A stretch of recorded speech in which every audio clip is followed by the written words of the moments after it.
സംസ്ഥാനത്ത് രണ്ടാം പിണറായി സർക്കാർ അധികാരത്തിലെത്തിയ ശേഷം സർക്കാർ വകുപ്പുകളിൽ തൊഴിൽ നൽകിയത് 86,000 പേർക്ക് മാത്രം.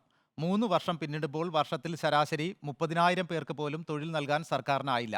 നിയമസഭയിൽ കെ ബാബു MLA ചോദ്യത്തിന് മുഖ്യമന്ത്രി നൽകിയ മറുപടിയിലാണ് ജോലി നൽകിയവരുടെ വിവരങ്ങളുള്ളത്. തൊഴിൽ, വീട്, ദാരിദ്ര്യ നിർമ്മാർജ്ജനം ഈ മുദ്രാവാക്യമുയർത്തിയാണ് രണ്ടാം പിണറായി സർക്കാർ അധികാരത്തിലെത്തിയത്.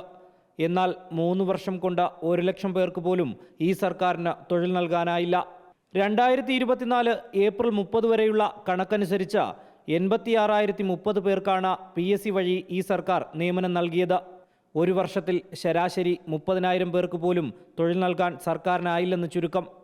നിയമസഭയിൽ നെന്മാറ MLA കെ ബാബുവിൻ്റെ ചോദ്യത്തിന് മുഖ്യമന്ത്രി നൽകിയ കണക്കാണിത്. റാങ്ക് ലിസ്റ്റുകളുടെ കാലാവധി പൂർത്തിയാകുകയും ജോലി കാത്ത് നിരവധി ഉദ്യോഗാർത്ഥികൾ സമരം ചെയ്യുകയും ചെയ്തിട്ടും ആവശ്യത്തിന് നിയമനം നടത്തുവാൻ സർക്കാർ തയ്യാറാകുന്നില്ലെന്നാണ് വിമർശനം. സംസ്ഥാനത്ത് നിയമന നിരോധനമാണോ എന്ന് ചോദിക്കുന്നവരുമുണ്ട്. റിനു ശ്രീധർ, റിപ്പോർട്ടർ, തിരുവനന്തപുരം.